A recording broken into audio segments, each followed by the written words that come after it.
Islamic scholars کے بیانات سننے کے لیے ہمارے آفیشیل چینل الرحمان ڈیجیٹل کو سبسکرائب کیجیے۔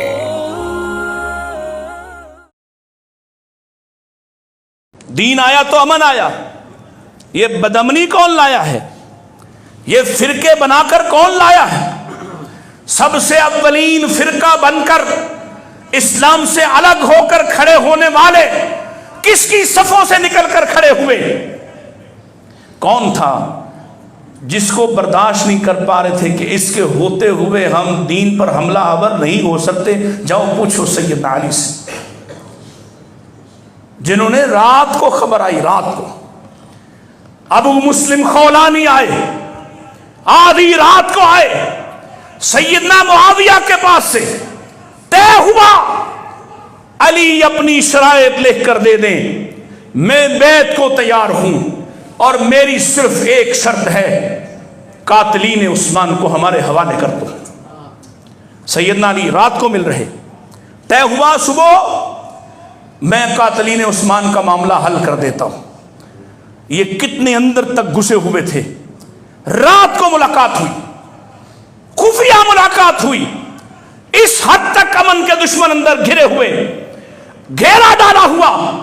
صبح سیدنا علی آ رہے ہیں، اور جب اپنی رہائش سے نکلتے مسجد آنے تک ان کا معمول یہ تھا، آتے جاتے کہتے الصلاۃ الصلاۃ، لوگوں نماز کا وقت ہو گیا ہے۔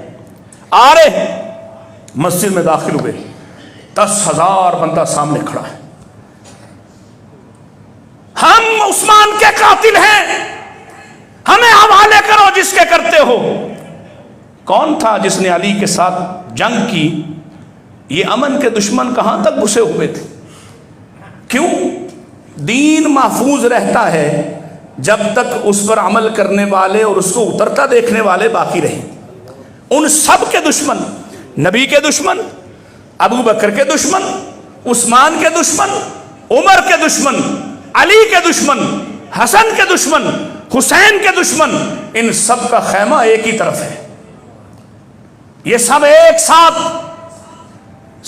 ساتھ باہمی سازشی محبتیں دو قبیلوں کی یا دو جماعتوں کی اس وقت بھی تھیں، اور آج بھی آپ کے سامنے ہیں۔ ایک یہودی ہیں اور دوسرے پارسی مجوسی ہیں۔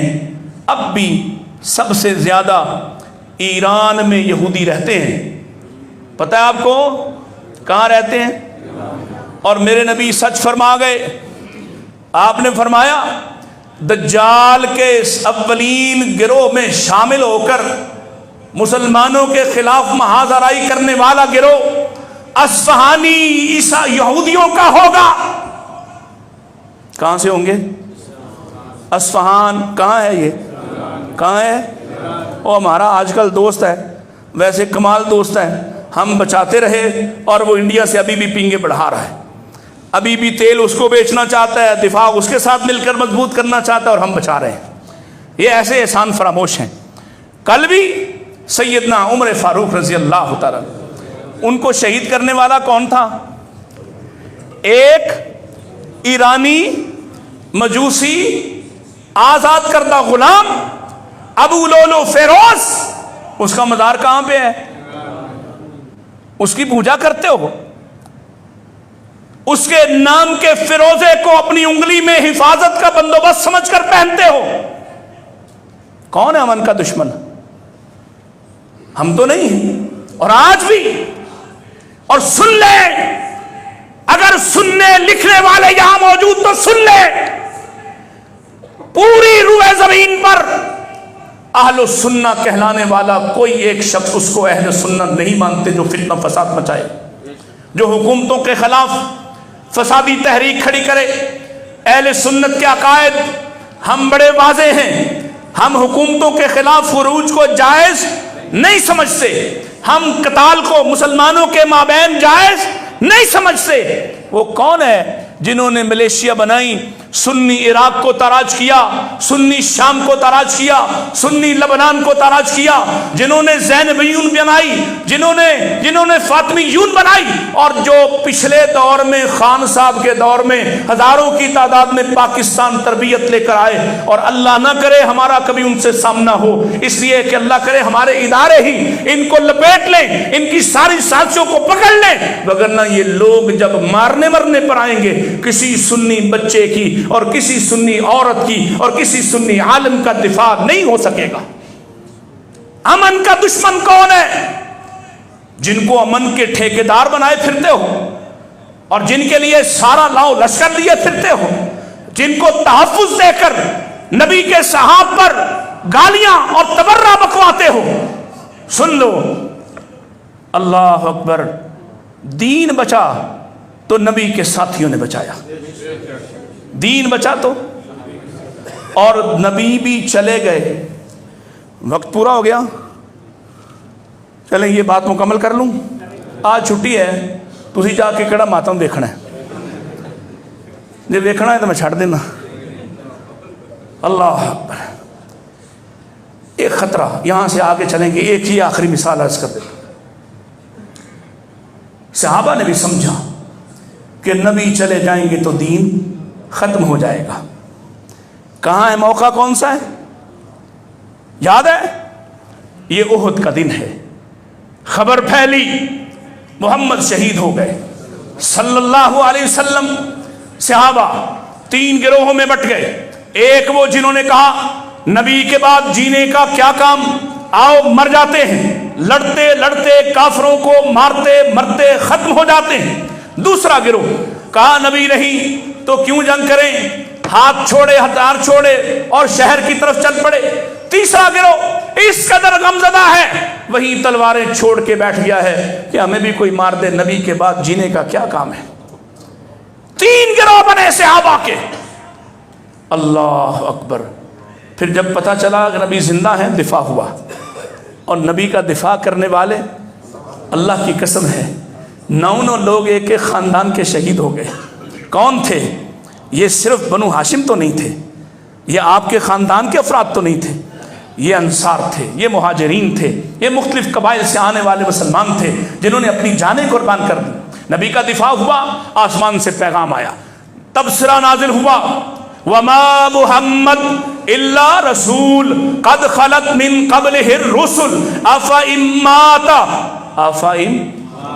او قتل۔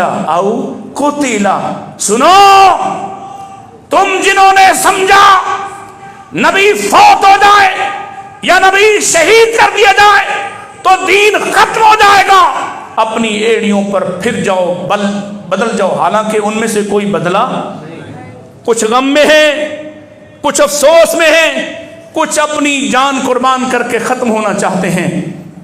کوئی بھی دین سے پیچھے ہٹا؟ اللہ کہتا ہے انقلبتم علی اعقابکم، اور تم اپنی ایڑیوں کے بل پھر جاؤ گے، دین کا دفاع نہیں کرو گے، اور سمجھتے ہو محمد فوت ہو گئے تو دین ختم ہو جائے گا۔ سنو، رب کہتا ہے وَمَن يَنْقَلِبْ عَلَىٰ عَقِبَيْهِ فَلَن يَضُرَّ اللَّهَ شَيْئًا۔ جو ایسے کسی بھی غم کے موقع پر، کسی بھی تکلیف اور آزمائش کے موقع پر دین سے پیچھے ہٹا، اللہ کو کوئی نقصان۔ پھر ابو بکر نے بھی یاد کروایا، جب نبی حقیقی طور پر اس دنیا سے جا چکے، لوگ غم میں تھے، لوگوں کو سمجھ نہیں آ رہی تھی کیا بنے گا، آپ نے یاد کروایا اور ساتھ کہا ایھا الناس من کان یعبد محمدا فإن محمدا قد مات۔ جو محمد صلی اللہ علیہ وسلم، جن کی محبت ایمان، جن کی عقیدت ایمان، جن کے خلاف ایک لفظ بھی سوچا نہیں جا سکتا، جن کے ساتھ اللہ نے دین کو شان عطا فرمائی، جن کے دل پر دین کو نازل فرمایا، ان کے بارے ابو بکر صدیق کہتے ہیں لوگوں جو محمد کی عبادت کرتا ہے وہ جان لے کہ وہ فوت ہو گئے، اور جو اللہ کی عبادت کرتا ہے اس کا دین باقی، اس کا ایمان۔ آؤ وہ کام کرو جو نبی نے کیے۔ لوگ ایک دم کھڑے ہوئے، ایک تحریک بنی اور پوری دنیا کے اندر اسلام پھیلا۔